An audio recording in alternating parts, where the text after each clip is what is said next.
let's get on to deadline day, shall we? Because there is a lot to get through here. The transfer window closed on Thursday. Saints recruiting, we think, 10 new summer signings, spending somewhere between 80 and 90 million pounds. Obviously, Jacob and Alfie were busy on Thursday all day, and then Friday. I think the only person that was busy might have been Ross Barkley's agent with all his Twitter accounts, trying to sort of generate a bit of interest.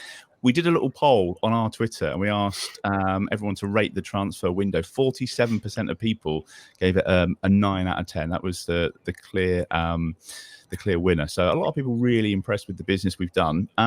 Steve, I'm going to come to you first. Just your thoughts on the window and those that have come in and those that have gone out. How did the whole day work out for you? Were you happy come 11 o'clock on Thursday night? Yeah, very happy. I think, yeah, I mean, we spoke kind of at length sort of back end of last season about how the squad kind of, while we always kind of thought there was talent hidden within that squad, it kind of always felt that it needed a bit of a refresh. And Sport Republic have put their money where their mouth is and have delivered that refresh. And to get that many new players over the line who, I mean, potentially all of those could play in the first team this season. It's not like it's not like obviously the two most recent ones from City. I guess there was possibly an initial thought that, okay, maybe they're going to be sort of in the B team and for the first sort of 2 or 3 months, and then maybe after the World Cup they might get sort of eased in and play in some of the cup games and things like that. But no, they're both straight onto the first team bench, and yeah, Dozy looks like he could have something about him already, which is kind of mildly terrifying. That he's I think he's played. Has he played a senior game for City? I think he played Charity Shield, didn't he? Maybe. Right. No. Sure. But yeah, I mean the depth that we now have, and it all looks. We don't look as if we've got that many passengers. I mean, obviously there's the obvious sort of Walcott situation where realistically I don't think he was ever going to be found somewhere else just because of the wages, and a couple of others. I think obviously Redmond was linked to Bournemouth, but that was never. I don't think that was ever really going to be a deal that could get done unless they were going to give us a fee, which I just don't think Bournemouth have the money at the moment. So yeah, I think the incomings all look very good. The outgoings, I think the vast majority, most of us are quite happy with. The Romeo one, I think, is the only one that I think will be judged at Christmas in terms of whether we were right to still allow that deal to go through, given obviously the injury that happened 2 nights earlier. But I think once you've already committed to saying to the guy, yeah, look, you've given us 7 years great service. We're not going to stand in your way because we know that you want to play every week. I don't mind that we've got that attitude. That video was a bit emotional, because ultimately, yeah, it was. But ultimately, that's the right way to behave. If you've got, yeah, I mean, it's not as if we're basically giving it away for pennies. We've presumably got some reasonable money in for him, and it's probably sweetened the deal with City for the 2 kids as well. Did you see he got booked on his debut and ended up with some staples in the back of his head? Yeah, I mean, it's like strong debut, just peak Romeo, wasn't it? I hope he tried to hit a shot from 35 yards and hit the corner flag as well. Don't go changing. Yeah.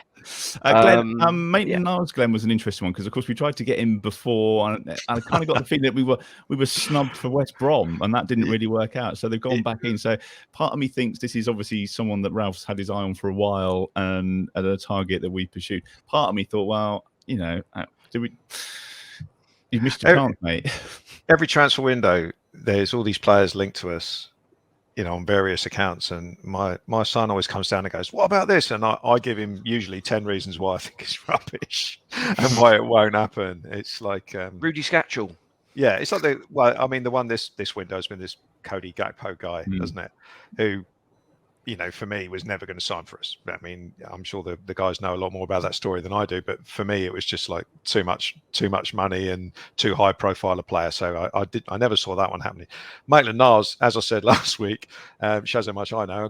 proved completely wrong there. I didn't think the reasons that he didn't join us last time, I thought would stop him joining this time. But I think I read in one of Jacob's pieces in The Athletic about how he's kind of softened his stance about being a cover sort of fullback, should it be needed.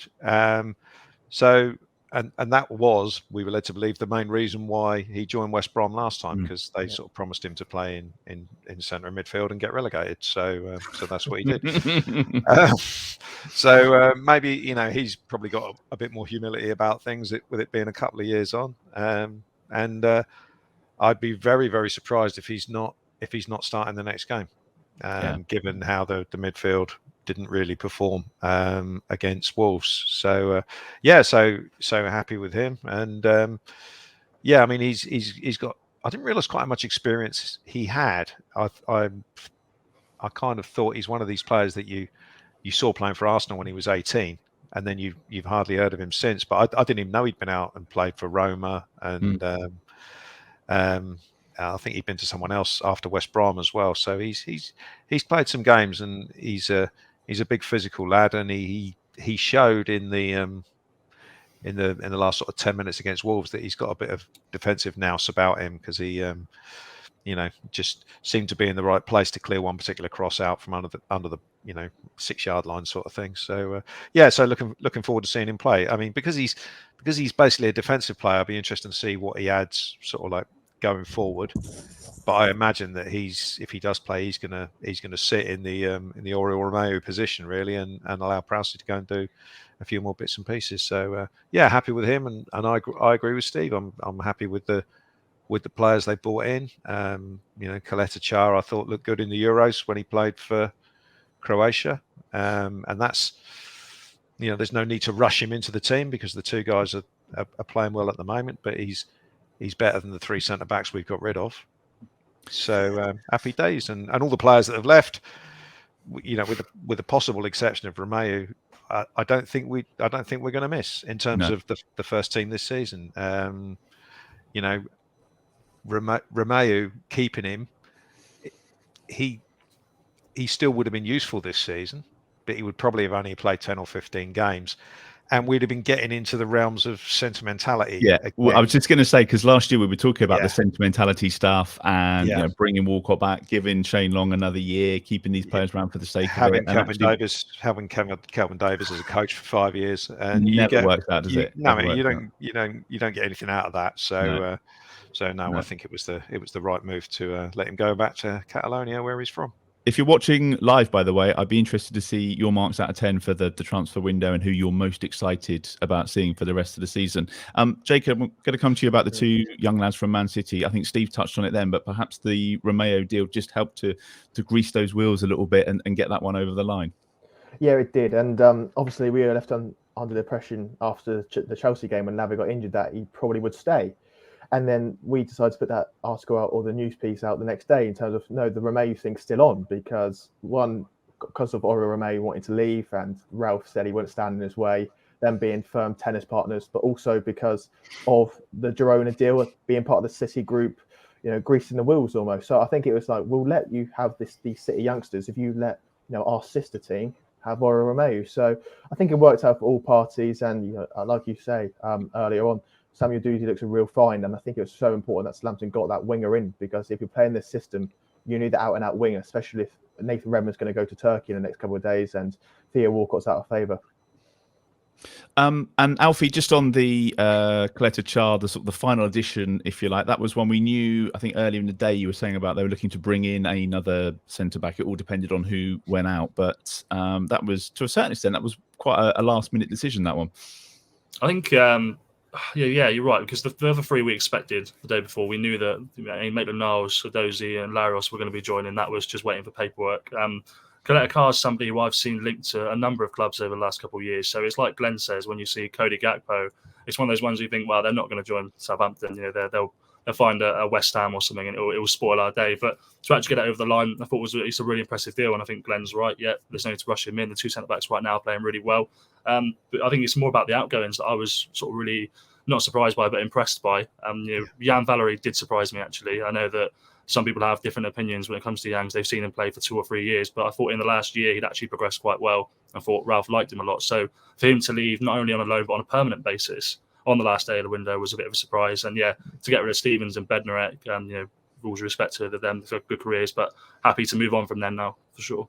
Yeah, and Jacob, I'm just going to, I know you were helping out with the Bournemouth stuff during the week, just to talk about Stevens and that loan. Obviously, he watched their game, didn't he, on was it the Wednesday night, I think? And then the stuff around Redmond, they just didn't seem to want to stump up some money, or were they just hoping that we would give him away and drive him down there? Yeah, so with Jack Stevens, Simon Francis, the assistant head of recruitment, was at the United game. So I think that's when they first started putting feelers out about Jack Stevens. Of course, Southampton wanted to sell him. I think, I look at the window and I think they could have really moved Bednarek and Stevens on permanently, could have got Walker and Redmond out soon. I think that would have been an ideal. But they needed a centre-back. Of course, Bournemouth haven't really got too much money to invest in, so I think a loan suited them. Southampton just thought, let's get Jack Stevens off our books. He's not in the squad. Perhaps relationships are a little bit fractured now. Just move him on. It'll be better for the first team environment. So that was relatively straightforward. I think they're paying the majority of his wages as well. So that's good for Southampton. In terms of Nathan Redmond, it's a strange one because he's one of the highest earners at the Southampton. And, similar to... Sorry, Glenn, stay with us. It's because he won Player of the Season, didn't he? And then he got rewarded with a new contract. And I think that's, how his market value was at the time. Obviously, it's not that anymore. Well, he'll be one of our longest serving players, I would imagine.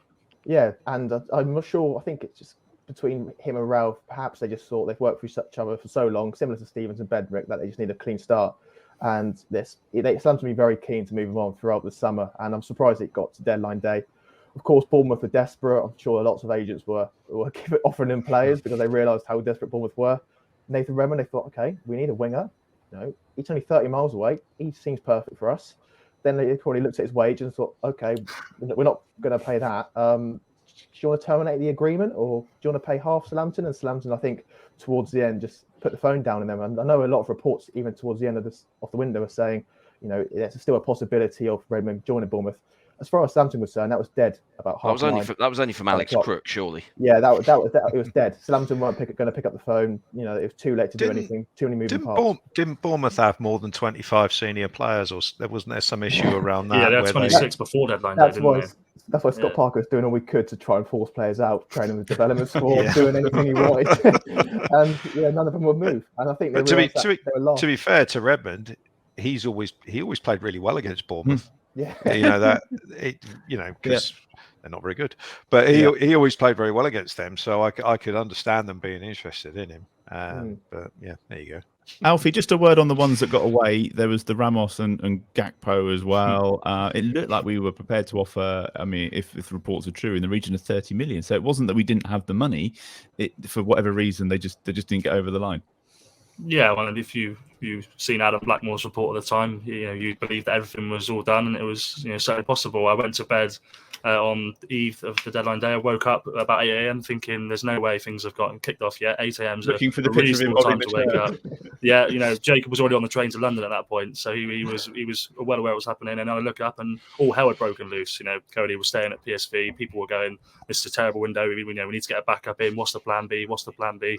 And I think at that point there probably wasn't a plan B in terms of there's no point just dumping 30 million on a player that we didn't really believe in 2 days ago. So why would we do it now? It's a bit of a shame. I think one of the commenters has mentioned that Che's miss obviously makes you think, oh well, you could have a forward, but I think Southampton will be fine without them. It's not the end of the world. It's a good window anyway. I'll give it a 7 or an 8. Maybe not quite a 9. But yeah, it's the ones that got away possibly. But we'll see what happens next summer. There's a couple of other things I want to just talk about, Jacob. One of them is Tyler Dibbling returning from Chelsea, because that happened on deadline day. None of us saw that coming, and that was something we just kind of picked up on Chelsea youth announcing that they'd released him, or he's returning to Southampton. Do you want to just bring us up to speed with that and what happened there? Yeah, he obviously moved. I think he was getting a very good fee or very good salary for a 16-year-old player. Of course, Newcastle were interested, as Chelsea at the end came up trumps. And I just think he probably just got lost in the crowd because Chelsea got a lot of young talent. He's probably difficult for a 16-year-old moving with all that expectation. People know his name. That's quite rare for a 16-year-old. People from Chelsea to Newcastle, Southampton, to know his name. All those stories written about him as well. So I think he immediately felt out of his comfort zone, maybe probably something he didn't really want. And yeah, on Thursday, I think there was a email sent around the academy coaches saying Tyler's coming back, be ready for this. And I think most of them are pretty happy with it. And it's probably a lesson now for other players, 16-year-old players. Don't go yet. Slams is probably the perfect environment to learn in until you're 18, 19, 20 and beyond. So yeah, good luck to Tyler Dibbling. Hopefully he can find his feet soon. Glen, Jan Bednarek going out. That was the other one. I know that we were kind of like questioning this and having a few debates around ourselves. But for me, last season when his head wasn't in the game and he couldn't play in the cup, was it the semi-final or the quarter-final? Quarter-final, yeah. Quarter-final, and he's like, oh yeah, it's a big international game at the weekend. He's not in the right place to play in the quarter-final for his club that played. That for me, that was when I lost respect for him, and maybe a few others did. Was Polish for good riddance. Yeah. I mean, I have to admit, I didn't think much of the FA Cup thing at the time because, you quite often rotate players, and I think Jack Stevens took his place, and I don't think there's much difference between the two of them, to be honest. So I wasn't that bothered about it, but Steve was bothered about it, and he was right. He was dead right because to dip out of an FA Cup quarter final because you've got a playoff game. And when I started thinking about it, I was thinking, what's he going to be like in the build up to the World Cup? The actual World Cup, now they've qualified, so is he going to sack off the 4 or 5 games before that because he's, and apart from all that, he'd been absolute rubbish for a year. I mean, he's gone from, I can't remember who wrote it, but someone talked about him being a front foot defender. Get away. I mean, the guy is so passive at the last sort of 6 months to a year.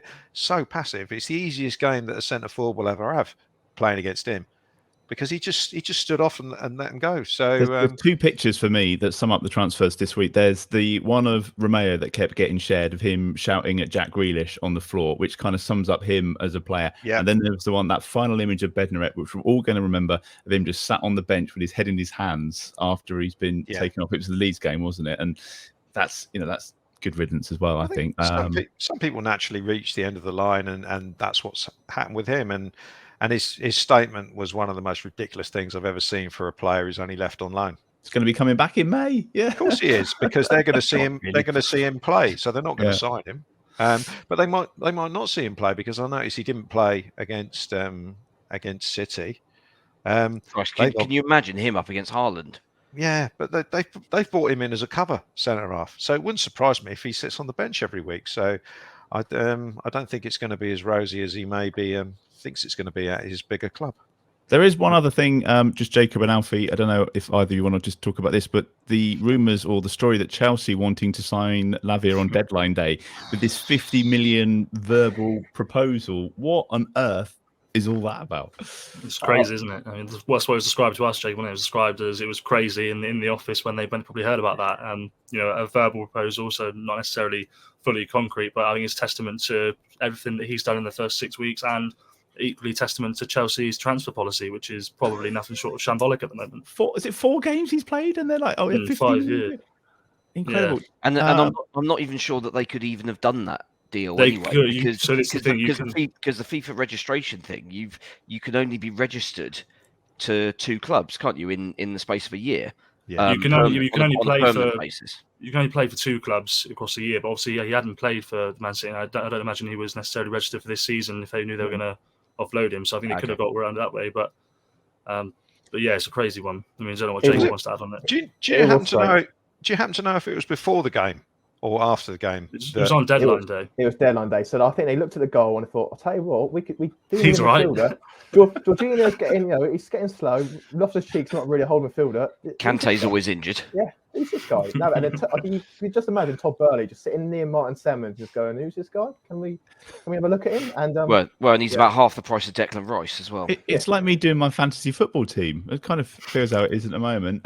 Just last one on the transfers, Jacob. Do you think there's going to be any more? I mean, you mentioned the potential for someone like Redmond going to Turkey. Yeah. Do you think there's any more work to be done? Any more outgoings in the next couple of weeks? What's different between Theo Walcott and Nathan Redmond is that Theo Walcott's quite happy to stay and he's happy happy to, try and get himself involved, get himself in the mix. He understands that he's probably a bit far, behind the pecking order because of the injuries he's had, because of the form as well. But I think of course, if opportunity did come, which was West Brom, and then they realised his wages, he would have thought about it, but he wasn't too. You'll set Glen off again. He wasn't too desperate. Where Nathan Redmond, I think, his issues are a little bit more pressing as well. So it's probably likely he does go to Turkey, but of course that's a lot's got to be sorted out in the coming days. It's the place to be at the moment. Place to be.